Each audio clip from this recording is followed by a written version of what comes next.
Ayan guys, patungo na tayo ngayon sa Kaalawan campsite. Ayan, ito yung daan, puro manggahan din guys.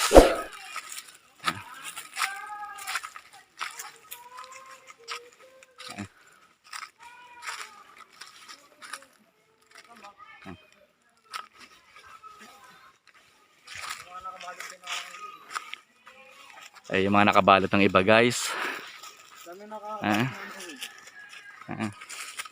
Kasi hindi talaga maiwasan guys kapag nadapuan ng peste, ng nakagatan ng paniki. Wala guys, sayang, nahuhulog lang din. Yan guys, nakikita nyo naman, maganda ang paligid, puro manggahan. Vlog na din ate. Yan, yung mga kids ang ating tour guide guys. Yan. Kahit sa gabi guys, pwede kayo pumunta rito, makipag-coordinate lang kayo sa owner. At may susundo naman sa inyong tour guide.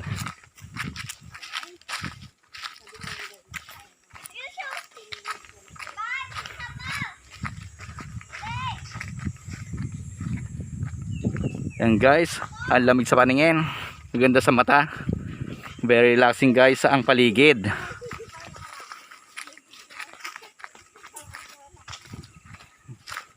Yan.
Medyo mataas-taas ang steps nila, pero okay naman, hindi naman ganun na sobrang tarik. Pero syempre pagka tag-ulan, medyo madulas din dito.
Pag nandito na kayo sa campsite, makikita nyo man si Ate Eileen.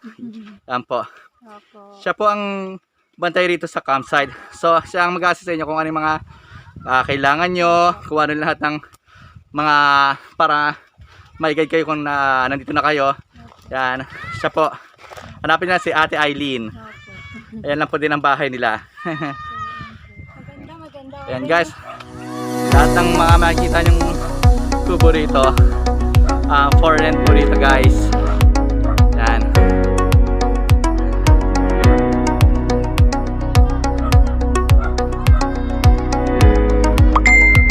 Guys.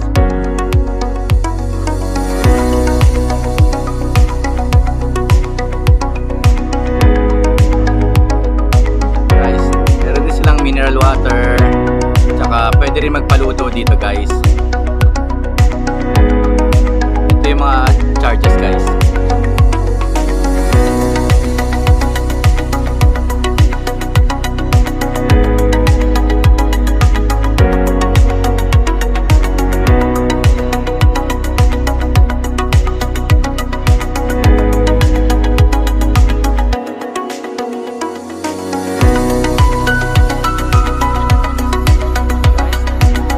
Palaki naman natin yung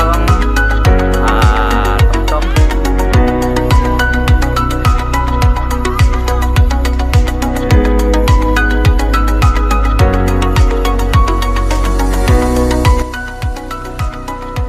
Ayan guys, ayan, tatayo sila ng tent. Kapag yung tent nyo nasa ilalim ng ganyan guys, additional na bayad, additional 200 kayo guys. Yan.